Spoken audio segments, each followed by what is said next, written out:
Hello student, मैं एकता सिंह आप सभी का ज्ञान चैतन्य चैनल में बहुत बहुत स्वागत करती हूँ। आज की इस वीडियो में हम यूपी टीजीटी हिस्ट्री का पेपर देखने वाले हैं। तो शुरू करते हैं। 1793 ईस्वी में बंगाल में स्थायी बंदोबस्त लागू करने वाले कौन थे? तो कॉर्नवालिस से। व्याख्या देखते हैं। 1784 में पिट्स इंडिया एक्ट में कंपनी को बंगाल में स्थायी भूमि प्रबंध करने की सलाह दी गई। इसी के तहत कॉर्नवालिस ने 1790 में 10 वर्षीय लगान बंदोबस्त लागू किया। डायरेक्टरों की स्वीकृति मिलने के बाद 1793 में इसे स्थायी बंदोबस्त में परिवर्तित कर दिया। इस व्यवस्था को बंगाल, बिहार, उड़ीसा, उत्तर प्रदेश के वाराणसी आदि क्षेत्रों में लागू किया गया था। अगला क्वेश्चन देखते हैं। अंग्रेजों द्वारा भारत में स्थापित प्रथम व्यापारिक केंद्र था तो सूरत था। अंग्रेजों द्वारा भारत में व्यापारिक केंद्र स्थापित करने का प्रथम प्रयास जो है 1608 ईस्वी में किया गया, जब कैप्टन हॉकिंस अकबर के नाम जेम्स प्रथम का पत्र लेकर बादशाह जहांगीर के दरबार में पहुंचा।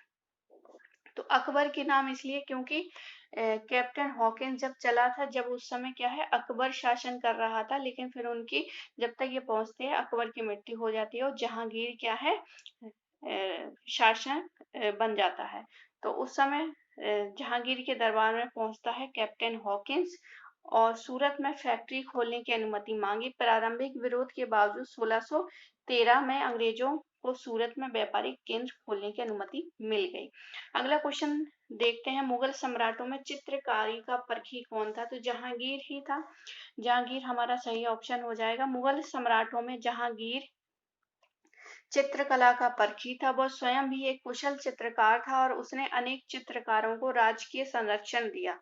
उसके प्रसिद्ध चित्रकारों में अबुल हसन, उस्ताद मंसूर, फारूक बेग, विशन दास आदि उल्लेखनीय है। उसने अबुल हसन तथा मंसूर का क्रमशः नादिर उज जमा और नादिर उज अस, मतलब जमा जो है वो हसन है, जमा हसन है, और जो अस्र की उपाधि है वो मंसूर को दी गई थी। आगे है अगला क्वेश्चन है। सर टॉमस रो को दूत के रूप में भेजा गया था। तो सर टॉमस रो जो है किसके दरबार में? जहांगीर के दरबार में भेजा गया था। अगला है किस कला का गांधार कला पर अत्यधिक प्रभाव पड़ा था?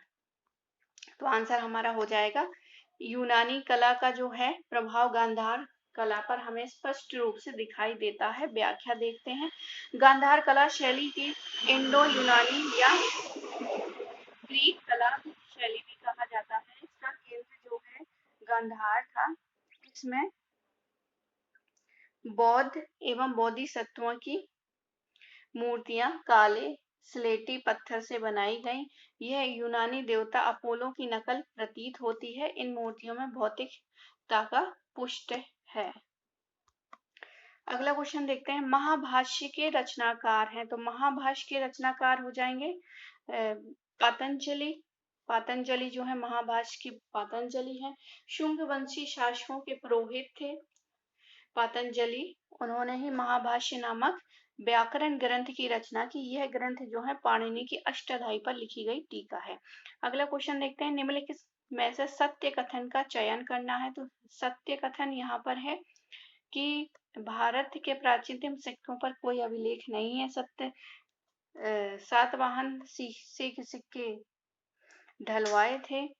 गुप्त शासकों ने रुड्यक नामक चांदी के सिक्के ढलवाए थे।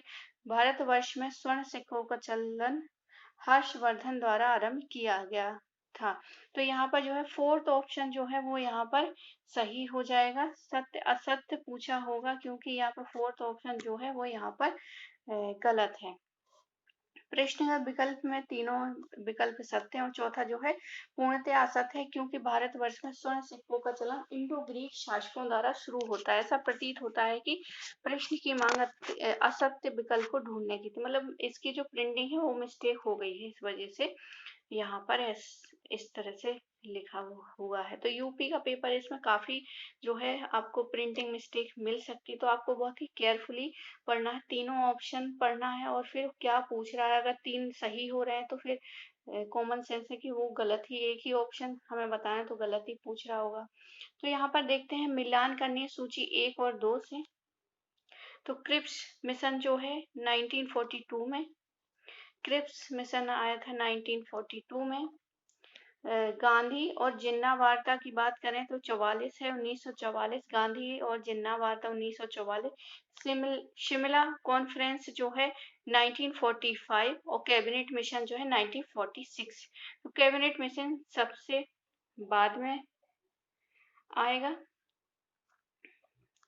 तो इस हिसाब से ये जो है फोर्थ ऑप्शन हमारा यहाँ पर सही हो जाएगा। अगला क्वेश्चन देखते हैं। नेहरू की अंतरिम सरकार की वित्त मंत्री का नाम था।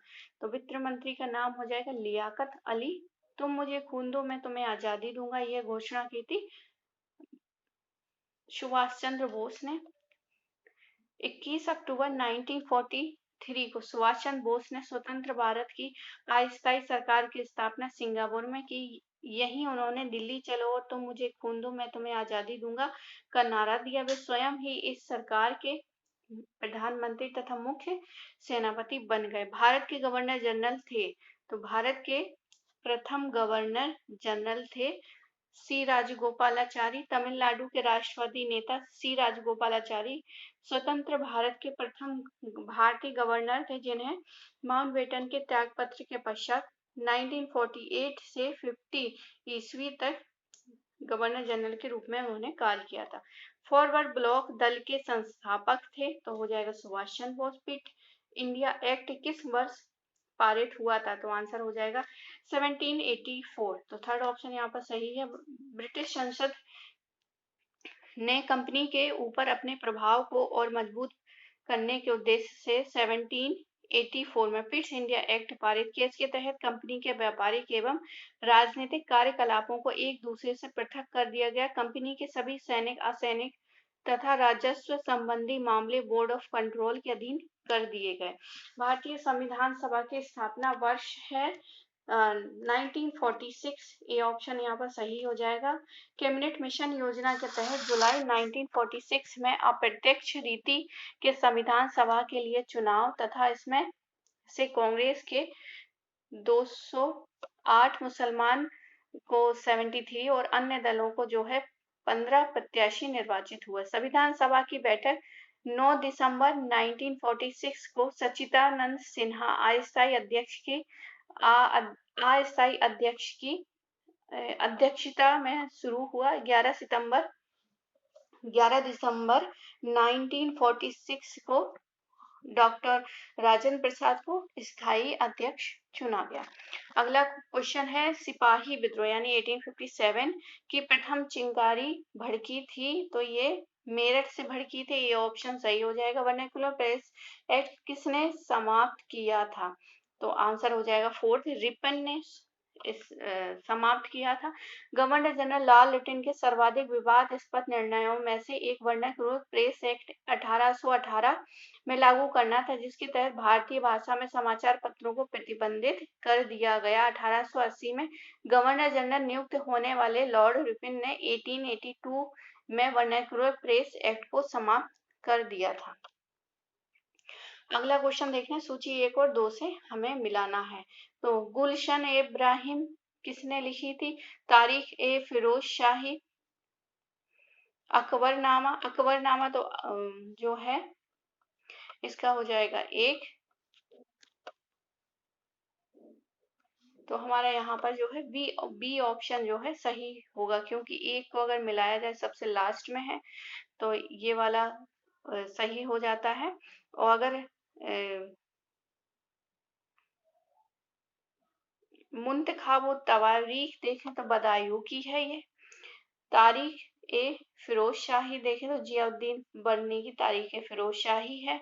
और गुलशन इब्राहिम जो है वो फरिश्ता का है। तो इस हिसाब से हमारा बी ऑप्शन यहाँ पर सही हो जाएगा। बी ऑप्शन यानी सेकेंड ऑप्शन ये सही है। व्याख्या उसी तरह से आगे देखते हैं। भारत में पुर्तगाली व्यापार, फिर तो यहाँ पर ये उनका सन बताना है कि कब से कब। तो अगर किसी को पता है कि सबसे पहले कौन आया था, तो यहाँ पर सन देख के कि सबसे पहली सन कौन सी है, तो ये इस तरह से हम मिलान यहाँ पर कर सकते हैं। तो सबसे पहले जो है पुर्तगाली आई थी, तो 1503 हो जाएगा।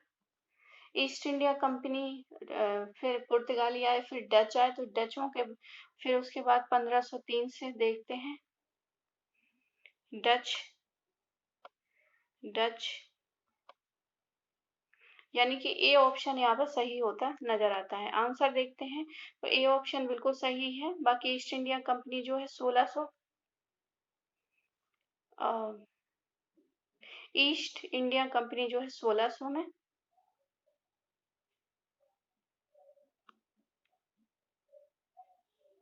और फ्रांसीसी ईस्ट इंडिया कंपनी जो है 1864 में, और डच इंडिया कंपनी जो है 1602 में यहाँ पर आई है।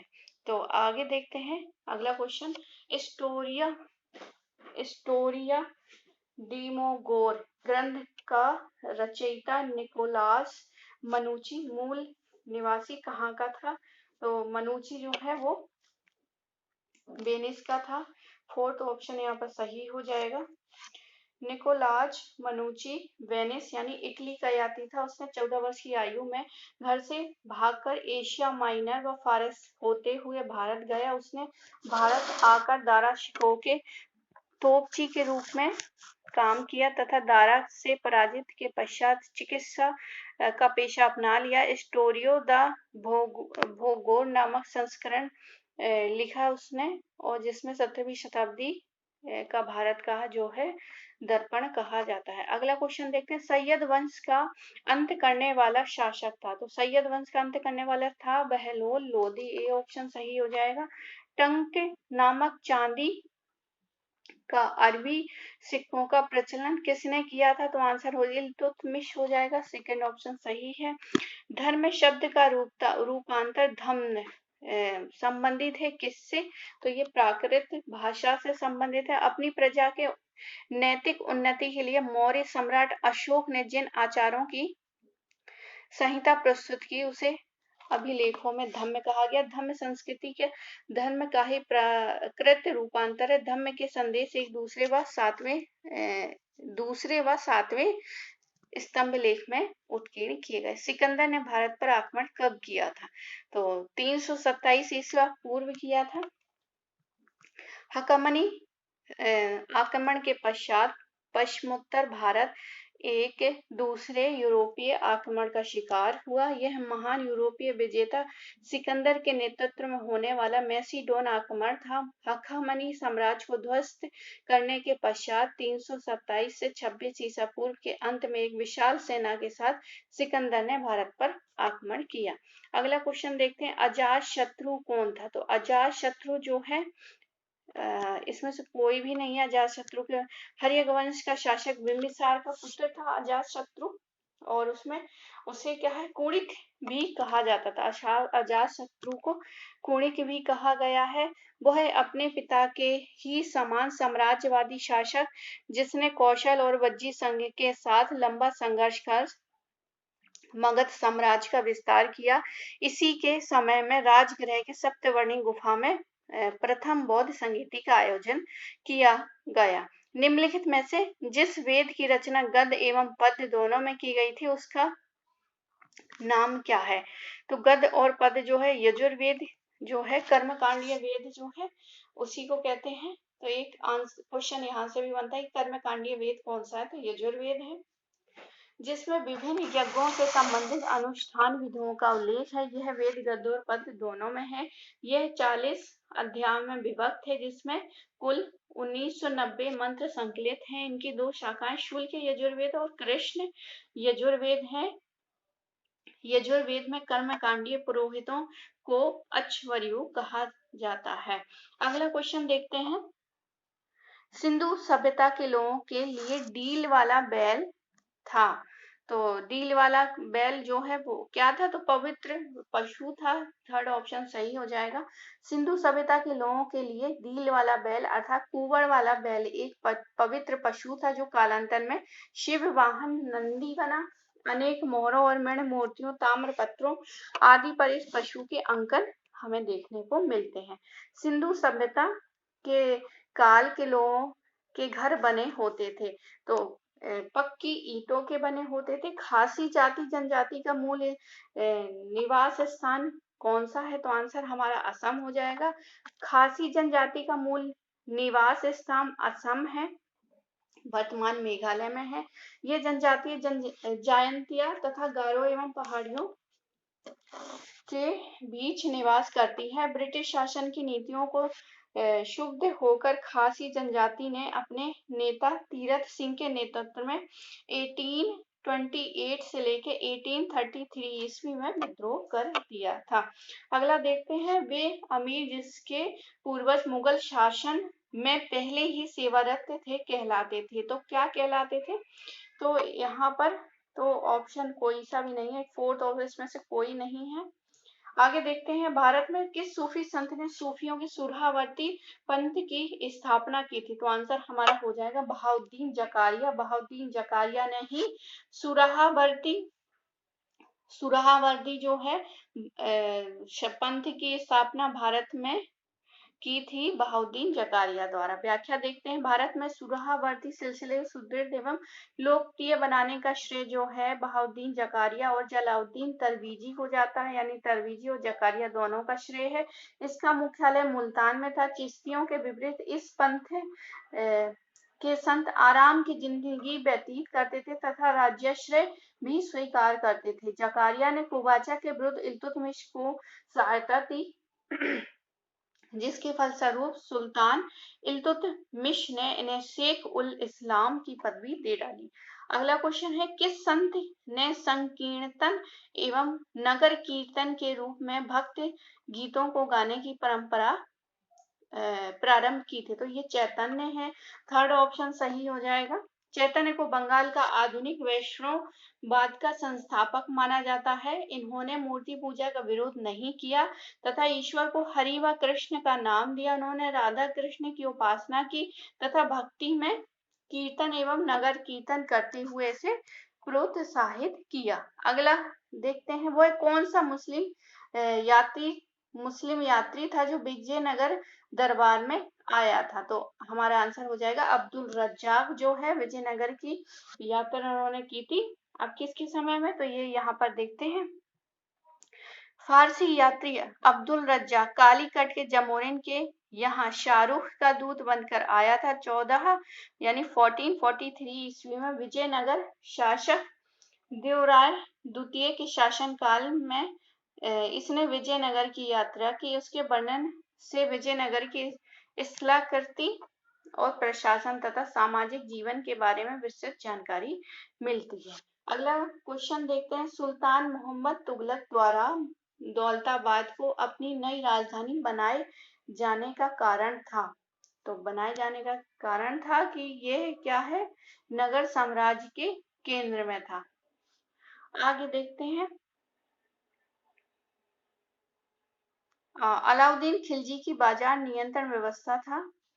जियाउद्दीन बर्नी के अनुसार इसका मुख्य उद्देश्य क्या था? तो अकॉर्डिंग टू जियाउद्दीन बर्नी, एक विशाल स्थायी सेना का भरण पोषण करना, ऐसा जियाउद्दीन बर्नी कहते हैं। एक विशाल सेना थी उसके पास और उसके रख रखाव के लिए क्या है, कम दामों पर ही उसको एक बाजार प्रस्तुत करना था अलाउद्दीन खिलजी को। जैसे कि आज जो है आर्मी वालों को कैंटीन सुविधा मिलती है, सीधे ठीक उसी तरह अलाउद्दीन खिलजी ने भी उनके लिए क्या है, कम दामों पर एक बाजार वहां पर उपलब्ध करवाया था। बर्नी ने जियाउद्दीन के बाजार नियंत्रण को उद्देश्य राजकोष का अतिरिक्त बोझ डाले बिना ही सैनिक आवश्यकताओं को पूरा करना बताया है। और इसका समर्थन के एस लाल और इरफाम हबीब के समर्थन उन्होंने किया। विजयनगर साम्राज्य में 12 अधिकारियों का वह समूह कहलाता था जो गांवों के कार्यों को देखता था। तो आयागार कहलाता था। आयागार यहाँ पर सही हो जाएगा, आयागार।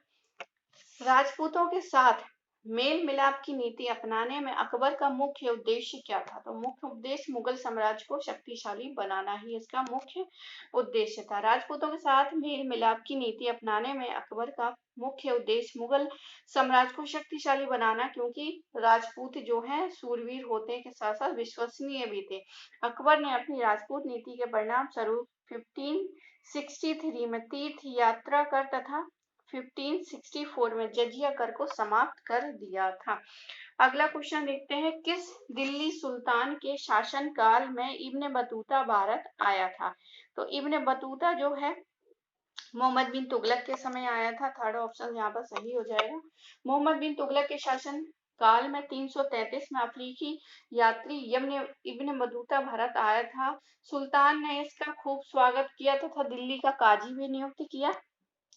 1343 में इब्न बतूता सुल्तान के राजदूत के हैसियत से चीनी शासक तोगर तैमूर के दरबार में गए। इसकी पुस्तक रहला से मोहम्मद तुगलक के शासनकाल की घटनाओं का प्रकाश पड़ता है। अगला देखते हैं, निम्नलिखित घटनाओं को कालक्रम की दृष्टि से सजाना है और बताना है कूट।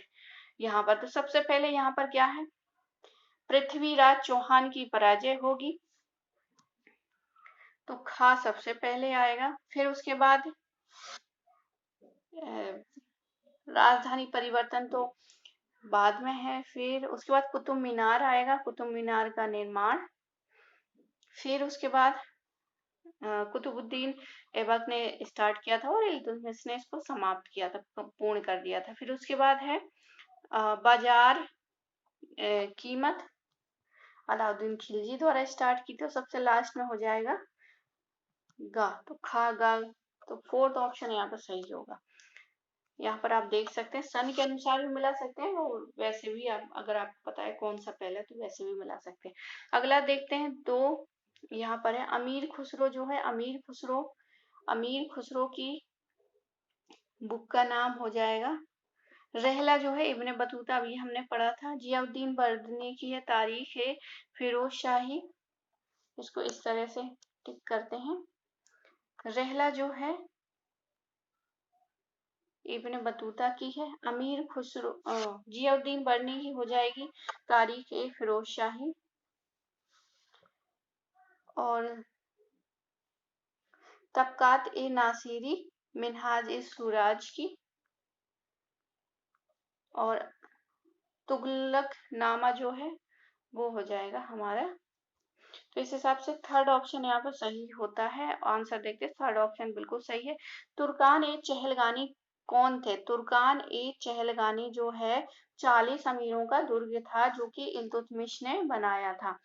तुर्क शासक शहाबुद्दीन गौरी ने पृथ्वीराज चौहान को किस युद्ध में पराजित किया था? तो पहला तो वो जीत गए थे और दूसरे में वो हार गए थे। दूसरा हमारा यहाँ पर सही हो जाएगा, तराइन का द्वितीय युद्ध जो कि 1192 में लड़ा गया था पृथ्वीराज चौहान और गौरी के बीच में, जिसमें गौरी दूसरा वाला जीत गए थे और पहला वाला पृथ्वीराज चौहान ने इसमें जीते थे। आगे देखते हैं, कुषाण काल में मथुरा मूर्तिकला का एक प्रमुख केंद्र था। यहाँ मूर्तियां किस रंग की बनाई गई थी? लाल बलुआ पत्थर की बनाई गई थी। ठीक है, जिसने मूर्तियां थोड़ी बहुत भी देखी तो इस क्वेश्चन को बिल्कुल गैस कर लेंगे।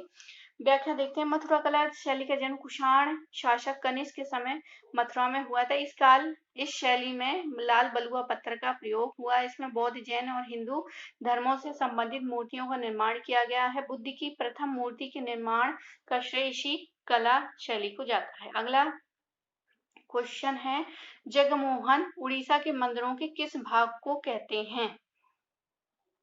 तो जगमोहन जो है वो मंडप को कहते हैं, मंडप को जगमोहन। ठीक है, मंडप को कहते हैं। चोल राजाओं के शासन काल में उर क्या होती थी? चोल राजाओं के शासन में उर जो है वो ग्राम सभाएं हुआ करती थी। ग्राम सभाएं यहाँ पर बिल्कुल सही हो जाएगा।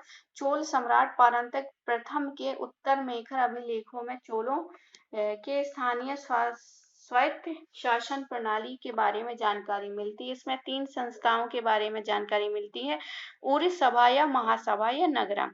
इसमें उर साधारण की सामान्य सभा थी, जबकि सभा या महासभा अग्रहार ब्राह्मणों की तथा नगरम व्यापारियों की संस्था थी। अगला क्वेश्चन देखते हैं, चंद्रमा पृथ्वी के चारों ओर घूमता है तथा पृथ्वी सूर्य के चारों ओर चक्कर लगाती है। यह सिद्धांत किस विद्वान ने सिद्ध किया था? तो आर्यभट्ट ने किया था। पहले भी ये क्वेश्चन पूछा जा चुका है कि पृथ्वी अपनी धुरी पर घूमती है, ये भी आर्यभट्ट का ही कथन था। अगला क्वेश्चन देखते हैं, पूर्व जैन धर्म गुरुओं ने संस्कृत भाषा का बहिष्कार करके किस भाषा को अपने धर्मोपदेश के प्रसार का माध्यम बनाया था? तो जैन जो है प्राकृत भाषा से संबंधित थे, इन्होंने इसी में उपदेश दिए। जैन धर्म के प्राचीनतम ग्रंथ को पुब्ब कहा जाता है, जिनकी संख्या 14 है। जैन साहित्य को आगम कहा जाता है। ये ग्रंथ अर्ध मगधी या प्राकृत भाषा में लिखे गए हैं। पूर्व धर्म गुरुओं ने संस्कृत का बहिष्कार करके इसी प्राकृत में अपने विचारों का प्रसार किया है। अगला क्वेश्चन देखते हैं, निम्नलिखित घटनाओं को काल क्रम के अनुसार सजाना है। तो सबसे पहले कनिष्क का राज्याभिषेक है, कलिंग युद्ध है, अशोक की मृत्यु है। तो कलिंग युद्ध जो है सबसे पहले नहीं, अगर इस तरह से देखा जाए तो घा पहले है, फिर अशोक की मृत्यु तो उसके बाद आएगी। खा घा और चंद्रगुप्त द्वितीय का, ये तो गुप्ता की टाइम का है। तो गा जो है सबसे लास्ट में।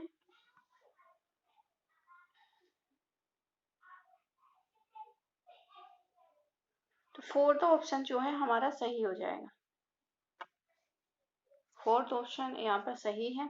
सबसे पहले आएगा कलिंग युद्ध, कलिंग युद्ध, फिर है अशोक की मृत्यु, फिर है कनिष्क का राज्याभिषेक जो कि 78 ईस्वी में हुआ था, फिर है गुप्ता का तो सबसे बाद में आएगा, क्योंकि चंद्रगुप्त द्वितीय जो है गुप्त काल से ही संबंधित थे। अगला देखते हैं, नवपाषाण काल में वह कौन सा स्थान था जहां से बड़ी संख्या में हड्डी के बने औजार एवं हथियार प्राप्त हुए हैं? तो ये हो जाएगा चिरांद, हो जाएगा चिरांद, यहाँ पर सही ऑप्शन है।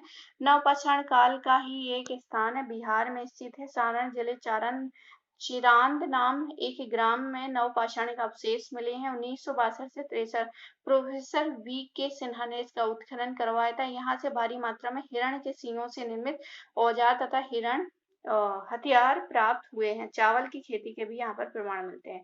स्वराज मेरा जन्मसिद्ध अधिकार है, ये किसने कहा था? तिलक ने कहा था। कि लोकमान्य तिलक सही आंसर हो जाएगा। अब यहाँ पर एक दो सूची दी गई है। लॉर्ड डलहौजी का है हड़पने का, तो यहाँ पर वो हो जाएगा। करजन, करजन का है बंगाल विभाजन।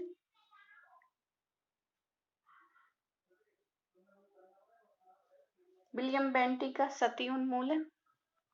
तो पहला फोर्थ आएगा और लास्ट में जो है थर्ड, वो फोर्थ ऑप्शन यहाँ पर सही है। बाकी डलहौजी का देखते हैं। उत्तराधिकारी अपहरण सिद्धांत है। लॉर्ड इरविन का स्थानीय स्वायत्त शासन है। लॉर्ड कर्जन का बंगाल की संसद है। और विलियम बेंटी का सती उन्मूलन। आगे देखते हैं, Mohammedan Anglo oriental college Aligarh की स्थापना हुई थी। तो अलीगढ़ की स्थापना कब हुई थी? सन 1875 में।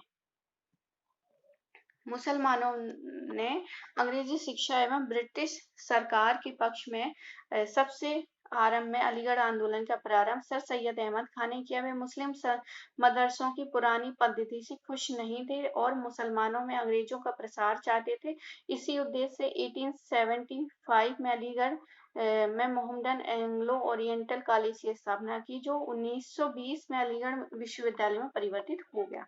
अगला क्वेश्चन देखते हैं, डीएवी कॉलेज की स्थापना की थी। तो लाहौर में की थी डीएवी कॉलेज की स्थापना। शिक्षा के क्षेत्र में आर्य समाज का योगदान सर्वाधिक उल्लेखनीय रहा है। इस स्वामी दयानंद की मृत्यु के पश्चात शिक्षा के माध्यम को लेकर आज समाज में मतभेद हो गया। लाल हंसराज अंग्रेजी शिक्षा के पक्षधर थे। उन्होंने 1886 में लाहौर में दयानंद एंग्लो वैदिक कॉलेज डीएवी की स्थापना की, जबकि स्वामी श्रद्धानंद या मुंशी राम ने 1902 में हरिद्वार के गुरुकुल कांगड़ी में गुरुकुल विश्वविद्यालय की स्थापना की थी। आगे देखते हैं, बंगाल में दोहरा शासन का अंत किस गवर्नर के शासन काल में हुआ था? तो वारेन हेस्टिंग के समय में हुआ था। बिल्कुल सही बात है ये। दीवान का पद अवध राज्य के किस परिवार के पास रहा? तो ये आंसर हो जाएगा नीलकंठ नागर, एक गुजराती ब्राह्मण के पास। अवध के स्वतंत्र राज्य के संस्थापक सादत खां या उर्फ बुरहान और मुल्क था। उसने इससे पूर्व वह 1720 और 22 में आगरा का गवर्नर भी रहा। उसका शासन अपने नायब गुजराती ब्राह्मण नीलकंठ नागर के माध्यम से चलता रहा। कालांतर में उसके वंशज भी अवध में वंशानुगत दीवान रहे। अगला क्वेश्चन देखते हैं। मजमाउल बरेन पुस्तक के लेखक कौन हैं? तो दारा शिकोह है। दारा शिकोह है, ये ऑप्शन यहाँ पर सही हो जाएगा। दारा शिकोह शाहजहां का श्रेष्ठ पुत्र तथा विद्वान था। उसने अपनी देख रेख में काशी के पंडितों के सहयोग से भगवत गीता, योग वशिष्ठ जैसे ग्रंथों का फारसी में अनुवाद कराया। दारा की एक मौलिक पुस्तक मुजम उल बहरीन यानी दो समुद्रों का मिलन की रचना की है। उसने उपनिषदों का सिर अकबर नाम से फारसी में भी अनुवाद करवाया है। अगला क्वेश्चन है, पल्लवों के शासन काल में शिक्षा का प्रमुख केंद्र था? तो कांची था। पल्लवों में कांची प्रमुख शिक्षा का केंद्र था। दो सूचियां हैं जिसको मिलाना है। तो सूर्यसेन जो है वो मथुरा हो जाएगा। इस हिसाब से हमारा थर्ड ऑप्शन यहाँ पर सही हो जाता है। सूर्यसेन मथुरा, गांधार तक्षशिला, कौशल अयोध्या, वैशाली जो है बज्जी संघ की। रामायण के रचयिता कौन है? तो रामायण के रचयिता है वाल्मीकि। सीमांत गांधी यानी खाल अब्दुल गफ्फार खान ने पठानों की पार्टी बनाई थी। उस पार्टी का नाम था खुदाई खिदमतगार। खुदाई खिदमतगार था। सविनय अवज्ञा आंदोलन 1930 के दौरान पश्चिमोत्तर भारत में उसका नेतृत्व खान अब्दुल गफ्फार खान यानी सीमांत गांधी ने किया। इसके आंदोलन का नाम जो है लाल कुर्ती आंदोलन था। उन्होंने खुदाई खिदमतगार यानी ईश्वर के सेवक नामक पार्टी का गठन किया तथा अहिंसक आंदोलन भी चलाया था। आगे देखते हैं, किस जनसभा में करो या मरो का नारा महात्मा गांधी ने दिया था? तो आंसर हो जाएगा बम्बई की में दिया था। भारत छोड़ो आंदोलन भारतीय राष्ट्रीय कांग्रेस आंदोलन की अंतिम महालड़ाई थी जिसने ब्रिटिश शासन की नींव को हिलाकर रख दिया। और 7 अगस्त 1942 को बम्बई के ग्वालियर टैंक में अबुल कलाम आजाद की अध्यक्षता में कांग्रेस का अधिवेशन हुआ। इसी बम्बई अधिवेशन के ऐतिहासिक 70 मिनट के अपने भाषण में गांधी जी ने अपना प्रसिद्ध करो या मरो का नारा जो है वो दिया था। अगला देखते हैं, रामकृष्ण मिशन की स्थापना की थी। तो रामकृष्ण मिशन की स्थापना स्वामी विवेकानंद ने की थी। स्वामी विवेकानंद यहाँ पर सही हो जाएगा। निम्नलिखित घटनाओं का कालक्रम की दृष्टि से सजाएं। तो यहाँ पर सबसे पहले भारत छोड़ो आंदोलन तो सबसे बाद में आ जाएगा 1942।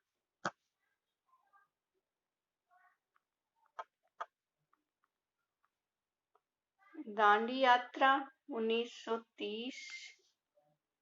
तो इस हिसाब से स्वदेशी आंदोलन सबसे पहले 1905।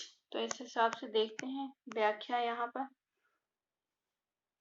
स्वदेशी आंदोलन सबसे पहले जो मैंने बताया और 1919 में जलियांवाला और दांडी यात्रा वही जो मैंने ऊपर बताया था वही है यहाँ पर।